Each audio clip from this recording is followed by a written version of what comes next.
It's the end of summer, so let's put our sunflowers to use, man. Oh, Pittsburgh soil.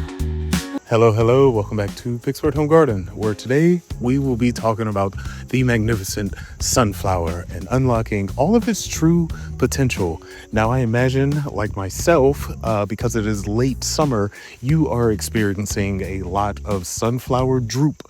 A lot of them are getting a little bit too heavy to support their own weight. Some animals may have knocked them down. You may have knocked them down just wandering around. And because of that, I've actually been doing a lot of experiments with this wonderful sunflower. So let's talk about this true behemoth of a plant and actually what we can do with it other than just enjoying its beauty.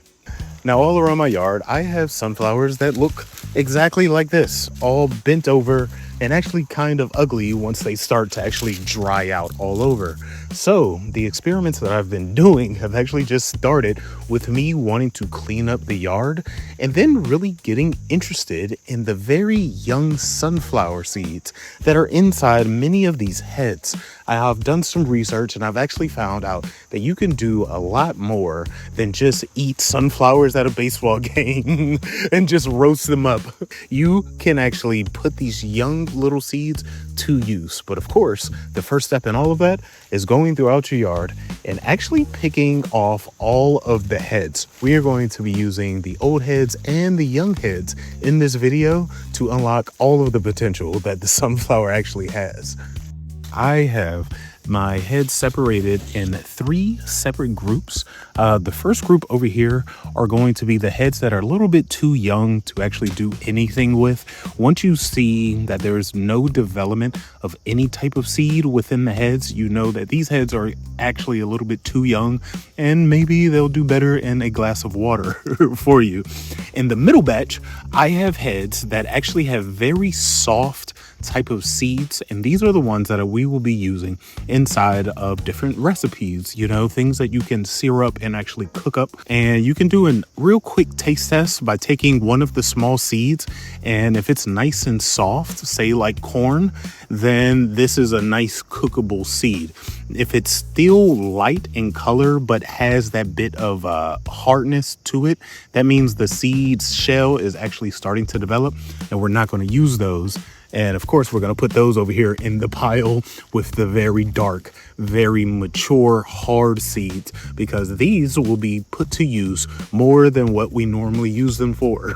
One thing you may notice on all of the seed heads, I have actually kept the furry outside. These things are actually called disc florets, and I kept them on here because we are going to collect it from every single head. Come to find out, you can actually use the disc florets as a nice, wonderful herbal tea, which I have been collecting all my teas throughout the yard. So I'm super excited to learn about a new one. And it actually has a very nutty, earthy type of taste. So I imagine these florets mixed in with, a bit more flavor within your tea are going to be perfect. Now, as you defloret your sunflower, you will immediately notice that just with a handful of flowers, you are going to get a billion little disc florets. And with your big ass bowl of now your homegrown tea, you are now going to leave this out to dry. So you're going to spread it out maybe in a cardboard box or some type of newspaper, and make sure that all of these get real nice and dry before you put them in any type of container. Because if you don't, you can run the risk of humidity causing a bit of mold and ruining all of this natural tea. Straight from sunflowers, you know what I'm saying? So the next step, we are going to take our immature sunflowers. Again, you can always test which sunflowers are mature or immature by simply taking some of the small seeds and tasting them. A sunflower seed is a sunflower seed from birth all the way to the end. So there is no danger in just taking an immature seed, trying it out. Now this particular head, it's still nice and soft, but I can tell that it is just now starting to put out the chemicals that make the hard coat. It seems to be just a little, toughness towards the end. So this is going to be a perfect candidate for what we're going to do next, which is actually collect the seeds and sear them up. We're going to treat this just like some Mexican dish with a bit of corn. to where you can put this on the side, maybe with a couple herbs, some garlic, maybe some onion. We're going to sear this baby right on up, and this can be a beautiful side dish for any type of dish that requires some type of like nutty flavor, but still very light on your stomach and on your palate. All right, so once we have brought our garlic and our onion to a nice little sear, you start to get some brown on your garlic. I would say this is when you want to take your nice young seedlings and go ahead and pop those babies in. This is going to be a very fast type of cook, especially if you're dealing with very high heat. The outside winds aren't doing me any favors right now, so my heat is actually a little low, but I'm gonna leave these on here till they start to get a nice golden brown to them. At that point, I'll probably add just a little bit of sea salt. You can probably add some cilantro or some parsley on top of this, nice green, bring it to life, and serve this right on the side of a plate as its own little dish. And then once, of course, your sunflower seeds turn nice and brown, just like that, you have a nice little side dish. And just because I was cooking, I decided to make a taco as well, basically using the same ingredients. Of course, I added a little bit of meat, a little bit of tomato, but tons of young sunflowers right on top, because again, just like corn, it gives that nice little separation of taste. It really soaks in all the flavor of the things that you cook it with. I have to say that the garlic is certainly doing the heavy lifting, in this nice little side dish, but it's so light. It's so spring-like, you know what I mean? It's beautiful. From a couple sunflower heads, we have made, gallons of tea. We have some wonderful dishes that uses the small young sunflower seeds. And now we can move on to our good old behemoth, mature, usually black sunflower seeds. Now with this, we are actually going to make a bit more food, and it's a very simple step. And of course, I am talking about making microgreens. Now microgreens have, popped off in the last couple years. A lot of yins have probably seen tons of video about microgreens, and you probably see how expensive, just buying seeds are, really for no reason. Microgreens are essentially not fully grown seeds. They're just germinated seeds. And who has more seeds than a dried sunflower head? You know what I'm saying? So of course, we want to start off by taking out all of our seeds, and then we are going to set up our bed to where our microgreens are going to be growing. So of course, this setup is insanely easy. All you want to do is have a massive tray, a way bigger tray than what you may use for any type of like seedlings. I am actually using one of these like meat containers.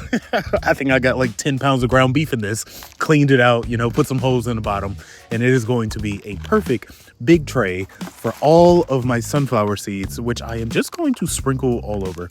There doesn't need to be any type of uniformity with this at all. You basically just want all the seeds on one single level, because of course you want these to germinate roughly at the same time. So the goal is to have an entire, tray's worth of very young germinated seeds. The one key part to microgreens is that you want to clip and eat the greens actually when they first come up with their 2 leaves. Once it's more than 2 leaves, you start to get more of like the true plant. And what we're really trying to eat is really just the seedling, that's germinated a bit. Now, I'm not going to wait 3 days to show you, how this looks. We all know how germinated plants look. So I am going to put up a stock image right now on what you should actually be expecting. But this is the true potential of the mighty sunflower. Tea, dishes, and microgreens. And I'm sure you could probably do more. And I'm sure many of yins have commented already below that, oh, you can actually eat the entire seed head. And like, for real, I don't want to do that. This is the safe and much better alternative, in my opinion, because honestly, what's the point of eating the entire seed head? That just seems like clickbait, and that's not the type of channel I run here. So I want to thank everybody for watching. If you would like to support me and support the channel, please leave a comment, leave a like, please share, give me a tip at the bottom. Check out some of the merch. Please check out the coloring book for all the children that are going back to school and they are going to be missing summer just like we are. So until next time, I'll be here gardening. Thank you. Oh, Pittsburgh soil, where melodies find roots.